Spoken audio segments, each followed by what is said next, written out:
What up, though? This your boy Cousin P, and you're tuned in to the Spot. The spot. Spot where the ears meet the street. Here with the players, the best. You know what I'm saying? Whatever you. Damn, I don't even know. I gotta hit the shit where your ear eat. What is it? Where your ears meet the street. Where your ear meet the street. The spot where your ear meet the streets, man.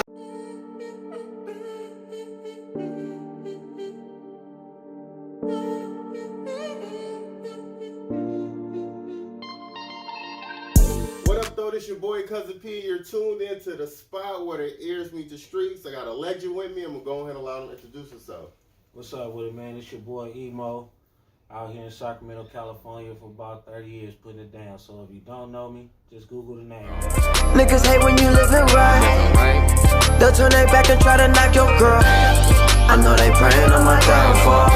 Praying on my downfall, yeah. I know they praying on my downfall. Praying on my downfall, yeah. I tell you this about the game, let them suckers hate. They only do it when they look and see you doing great. Promise you this, I've been in it for a cool minute. Giving you knowledge, now they mad cause you coming with it. I know the feeling, I've been at it for a long time. They know I'm here but don't wanna see a brother shine. So I keep pushing enemies, hope they go away. Hard to believe, on my knees every night I pray. Hoping they hear me cause they plotting on my downfall. So if you ever need an ear, don't hesitate to call. I keep it solid, that's the only way to see the world. Cause nowadays they be switching up their ways. Right. So before we get into the questions, like I met you back in 2000 something, Silk 2. You know what I'm saying? Like that's when I met E-Moe. If I remember, you used to be like the DJ up there from time to time and showing the artists. Like, how did that come about, the Silk thing, and then how did you transfer into shooting your videos at E-Moe TV? How did that come about? Well, we just I don't know who ran into the owner of the Silk. Somebody got the connection with the owner of the Silk first, and she was a lovely Asian lady that was lovely to us. I just forget her name right now because it's been decades already. Right. But she was beautiful to us, and she let us have the club whenever we wanted it. And I guess she had acquired it through some situation at that time, so she was trying to bring more traffic into her club. So giving us the opportunity brought more traffic into the club. So she had Silk 1 in Rancho Cordova, and she had Silk 2 in Del Paso Heights on one of them streets over there, whatever. So she had 2 clubs. So we had access to 2 clubs. And what was so amazing about it, she didn't charge us to rent the club or nothing. She just wanted business to come into the club. So of course she got the bar. So if we brought 100 people in there, she ate that night. You know what I mean? So she was loving that. So once we did it a couple times and she liked how that felt, she just was giving us the access to it Monday through Sunday. Wow. So it'll be like a Flossalini will have Monday, then somebody else at Hondo will have Tuesday, I have Wednesday, and then we just switch it up. And then people start doing it to where it's like, okay, we're doing too much all the way through the week. Let's kind of come together and just, because it's getting oversaturated, and let's just come together and do them on Saturday, but it just was a place that she gave us to express hip-hop, bro.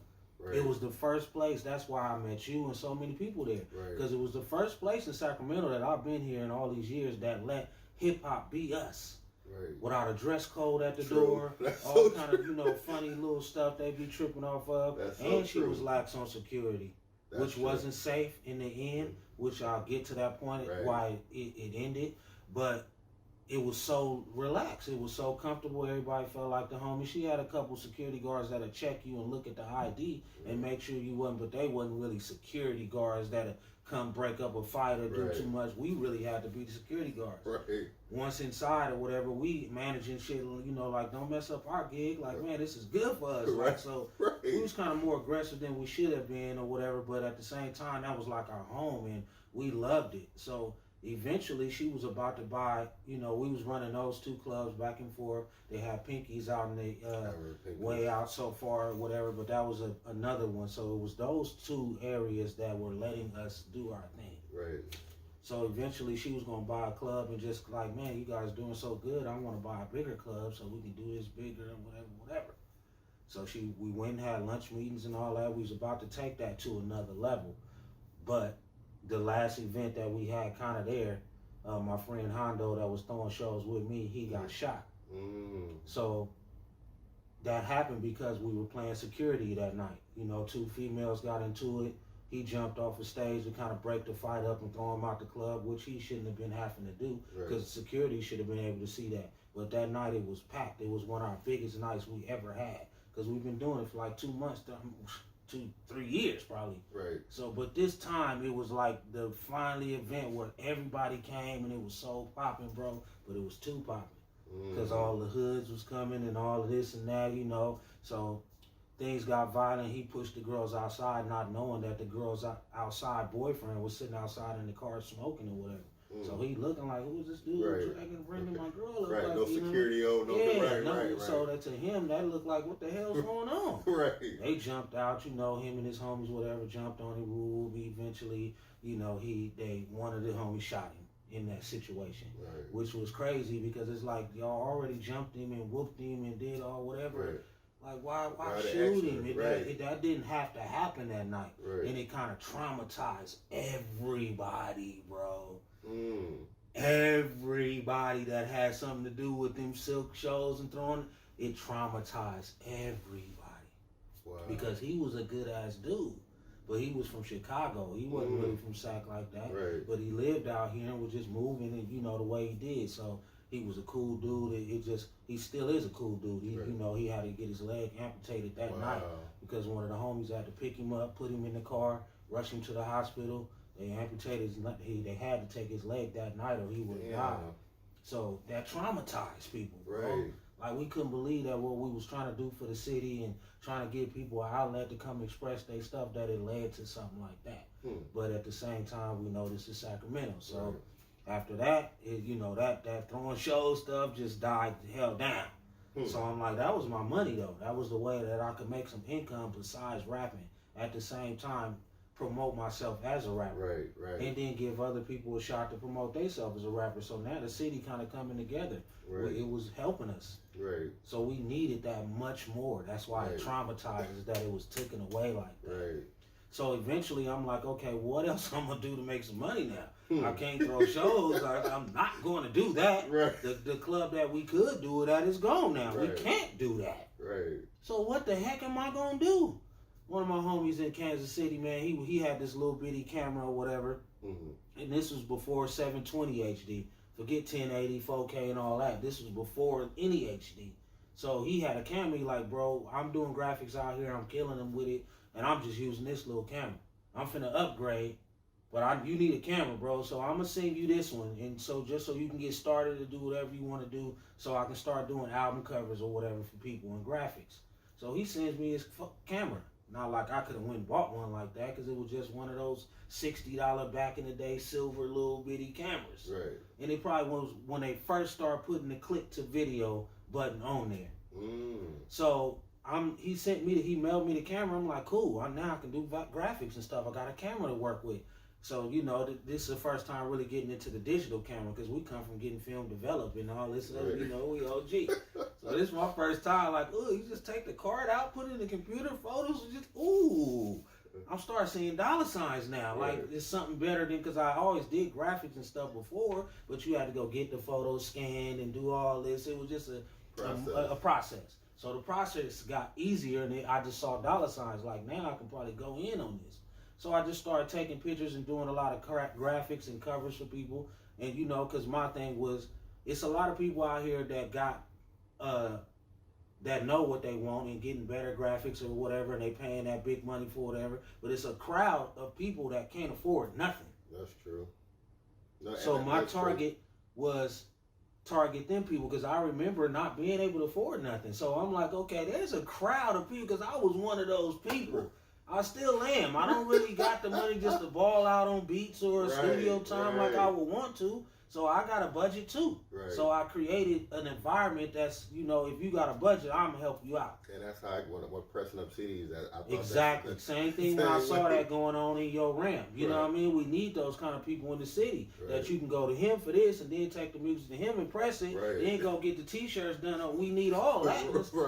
Take it to the publicist. They going to shoot it to the magazines. Take it to the manager. He going to get you booked. We need everything. But everybody trying to be the rapper or whatever. So it's like, okay, I'm gonna step back and get this money from everybody trying to be a rapper. They don't know what a cover is, what graphics is, what recording is, what a video. So I can come up off of that because I do know that. Right. I'm OG. I'm going on 46 on the 22nd of next month. Okay. So I'm not a kid. This grays in my face ain't for nothing. Right. So I'm looking for my way to survive in the next generation of this shit. Right. It ain't about me rapping no more and doing that. That's cool. I get a little money off of doing rap. That's fine. But it's not enough. Right. Because I'm not a rapper that's going to do shenanigans to make me a star. Right. I just do my music. If you like it, fine. If you don't, hey, it's a lot of other shit out here that you can listen to. I don't like a lot of shit neither. Right. You know what I mean? Right. I listen to shit you probably won't like. I let the Spanish channel slap while I'm driving sometimes, just so I can hear that equality or how they putting their music together. Right. And it's like, as a record company, you should be signing all kinds of artists. Right. Not just rappers. So if I sign a Spanish-speaking artist that sound hella good, he doing the shit that I heard on the radio, I can identify that, hey, man, this person got it. Right. I sign them and not even understand the music. Right. But if it sound like the stuff I've been listening to in my life, I think we got something here. So I'll put it out, see what happens. Right. So what ended up happening is I had the camera, and I saw the button that said video on it. I'm like, wait a minute, you can film video with this little what? So I'm like, okay, let me see. I put it on the video, put it on the tripod and filmed myself. And just made a little video. I'm like, okay, now let me look on the internet for an editing program. I know there's Final Cut, Photoshop and all that, but those $300, $500, can't afford that right now. So let me just find something that's 50, 60, but whatever, let me search. So I'm searching and you see programs that's free that you can edit with. See programs that's $50, $100, $200. It goes up. Depends on. So you can get a program that'll get you working to start you off. So I got the first program that can start me off for like $50. What was it called? Magic's Edit Pro. Okay. If anybody want to go get something to start them off, get that, because it's the closest to Photoshop in the Final Cut.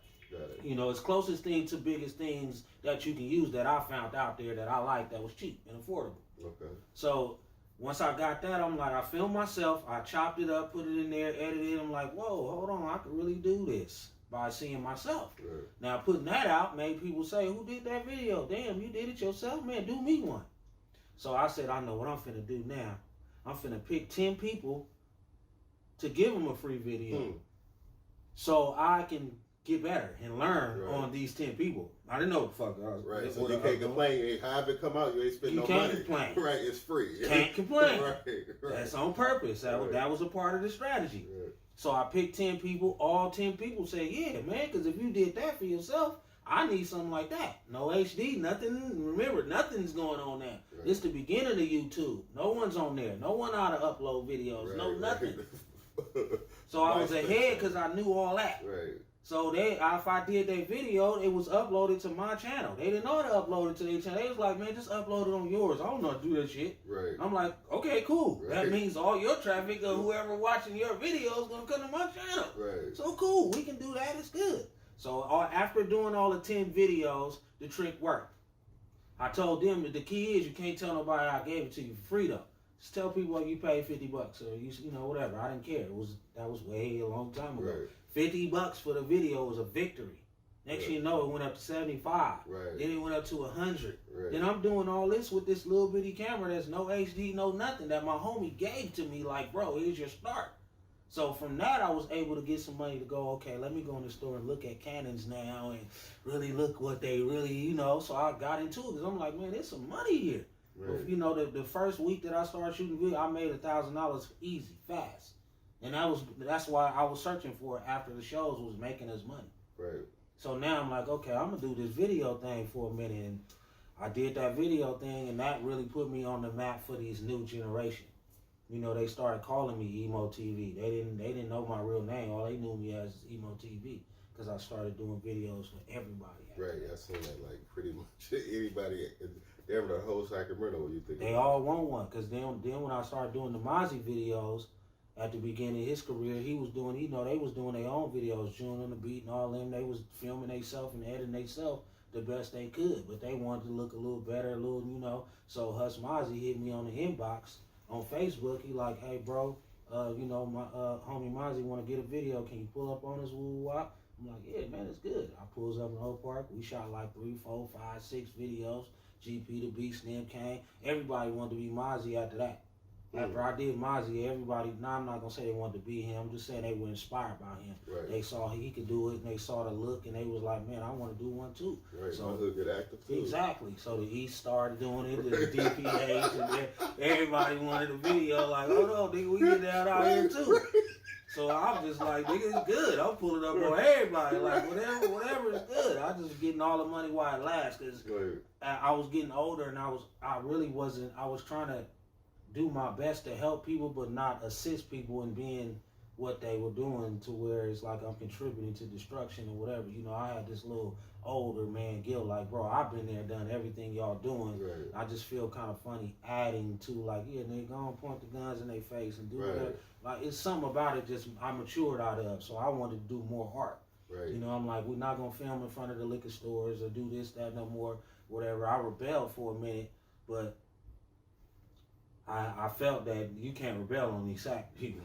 Because they'd be like, okay, nigga, if you want to do it, we'll go somewhere else. Yeah, somebody else will do it, nigga. They don't hear that I'm trying to inspire and make it better and show them, like, bro, that's been done. He doing that. You trying to do what he do or they doing, but you got to come with a little bit of something else with artistic art that will make you stand out. Correct. And then you will be where he at is possible. That he showed you that it was possible, but you missing what he did. Right. You need a manager. You need an investor. You need some money behind. You need a bag somewhere. It's more to that picture than what you're seeing. Right. So I just try to help people out, man. It's a trip that you even bring that up, bro, because I'm glad I got to talk about the silk, because the silk led to everything else.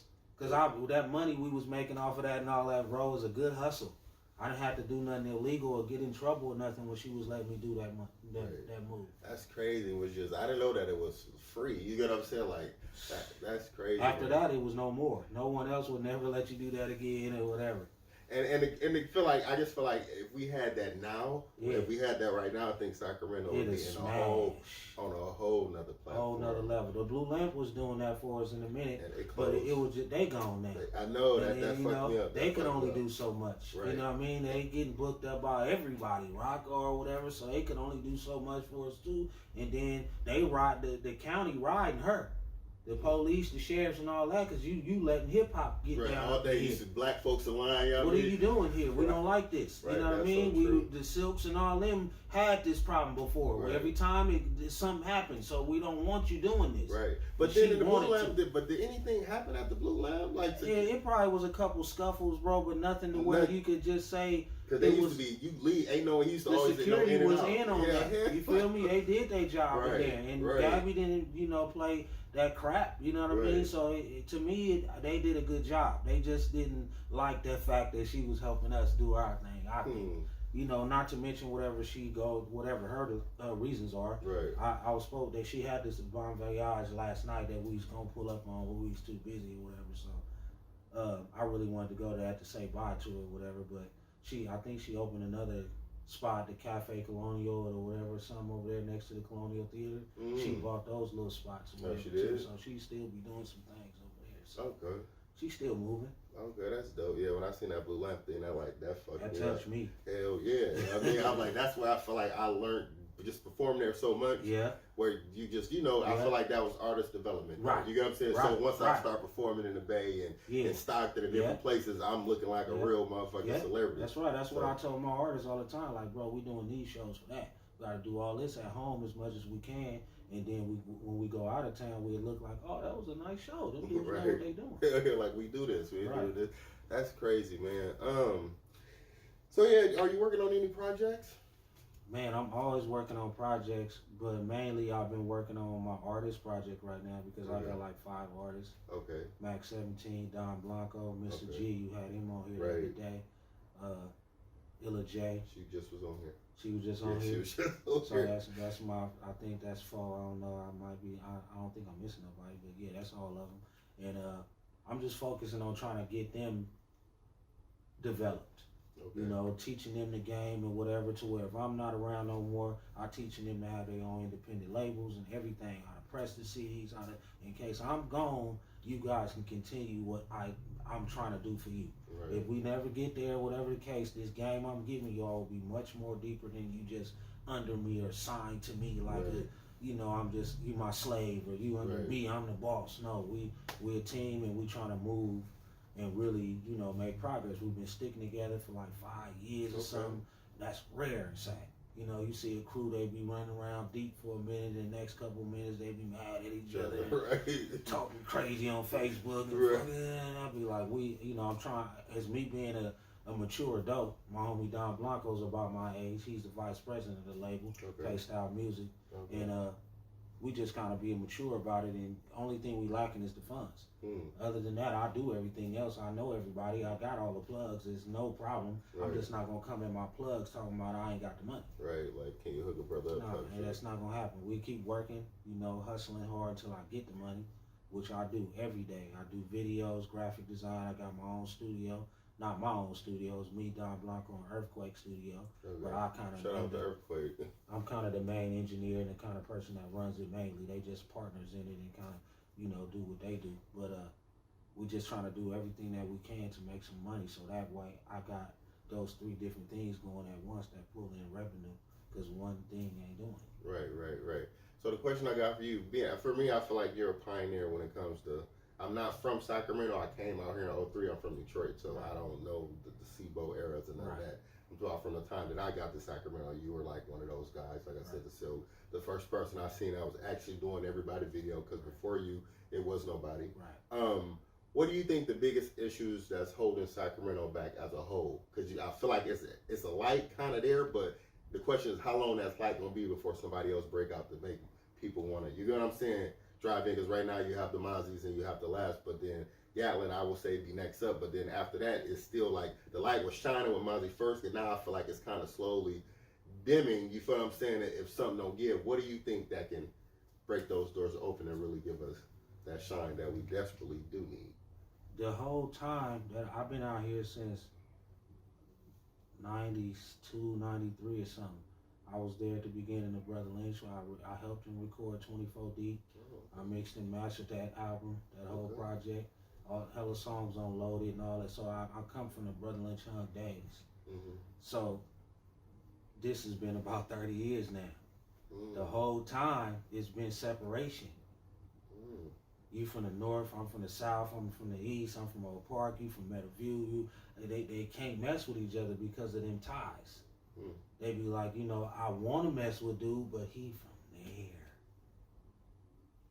there. And my thing, okay, I get it, the gang ties, but what do you think can overcome that? Because if niggas in LA can link up and make money together, you understand what I'm saying? Where the mecca of where all that shit started. It took LA a long time to do that. But they did it though. Yeah, so so what I was saying, it those 30 years. It's been taking a long time, but it's getting there. It's getting better. We just can't give up on making that happen. Because most times, a lot of people that's been here in Sacramento, they give up on Sac. And move to LA and start songwriting out there and producing out there and going to get the money and shooting videos, and they be like, man, I'm out here. Sac is crazy. I'm about to go get this real money. Right. We can't give up on Sac. That's what I haven't been doing. I ain't from here either. I'm from the Bay Area. I grew up in Berkeley. You feel me? In the Oakland and all that, you know, crazy grounds. I moved out here to get away from the madness. Like, bro, it's too crazy out here. I moved to Oakland, to Sacramento, like, okay, it's calm, a little slow down, so it's a little bit behind in the times. But they're catching up, and believe me, I see it. After being here all them years, we're definitely super further than we were. I agree to that. We got the Chewies, the Gatlins, it's a lot of people out here that's putting it down, the Lil Darians, the whatever, you know, it's a lot of people that's really getting seen on the map outside of the city, not just as local park people. You know, big old Meezies, all kind of people, bro, that's doing their thing. Like, I know them all, so that's the secret about Sac. Because they had to go get it. Like, okay, I'm trying to do it with Sac and all that, but they tripping. So I got to go mess with the other artists, the Jay Stallings, the Yuck Mouse. That's what Mozzie had to go do. Right, that's true. He had to go mess with somebody else outside the city to believe. Because I'm telling you, when I was filming his videos, I'm looking at this dude like, bro, you got it. You got that thing, not just a dope rap style, and you got a movement about you, a swagger about you, your accent, your their slang. They had all that already. That wasn't nothing made up. He not talking none of these words you ever hear Mozzie say is something he just made up. He been saying them way back. You can go look at all his videos when he was in the houses and the living rooms rapping, looking scraggy, no hair, saying them words. So that was him. That you could see it, bro. And I just knew that he could be that. So, and I talked to 2 or 3 different labels and like, bro, this dude named Mozzie I'm filming these videos for. And they were going to my YouTube looking at the nigga numbers and like, damn, somebody fuck. But nobody that I was talking to, I'm like, bro, this nigga need a deal. He need some, no one believed it until he went and made it happen with how he did. But believe me, it's a lot of those dudes out here like that. Scar is one of the dudes. He on Mozzie. He affiliated with Mozzie, whatever. Your F on your check. It's a lot of dudes out here that's moving, bro, that deserve a shot. And if they get the shot, it'll catch on with the world just like that did. Right. That's a Sacramento spirit right now. It's hella that out here. And I kind of, that's what I'm trying to aim for, because I want to kind of get in a position to where I can come to dudes and be like, man, let's do a deal. Because I know who is what. You know what I mean? Right. I record, me and the Gatlin just recorded 7 projects of his new music that ain't even dropped yet. I recorded the Gatlin's and Yuck Mouth project, the Double Dragon that just dropped. Oh, that's dope. So I know who the real people is really functioning out here, and it's a lot of them, so we're getting there. So it just take time, because even them cats, they be trying to reach out to the other cats that's out here popping, and it just be this separation still that just be like, I don't respect it yet until you do what Mozzie did. Then I might respect it. They ain't respecting it yet, so you gotta keep going ham, man. That's what I be like, okay, sense. Y'all gonna respect this shit. Makes sense, man. Thanks for having me. Thanks for coming to the show, my brother, and really sharing the knowledge, man. The main thing, because I know, like you said earlier, like you more focused on your artists. That's why these questions is dealing more to artists. But I just wanted the people to talk about the Silks to understand. Like I said before, man, to me, you still like a pioneer in this game. First person I seen, actually out doing videos before other people was doing videos, like you said, and give shots. So I definitely appreciate you, man, and keep on pushing, man. Keep pushing forward. Keep pushing your label and your artists, man. I hope nothing but best for you guys for 2000 and 2020. Appreciate it, brother. Thank you for coming out to the show, my brother. Thanks for having me, my brother.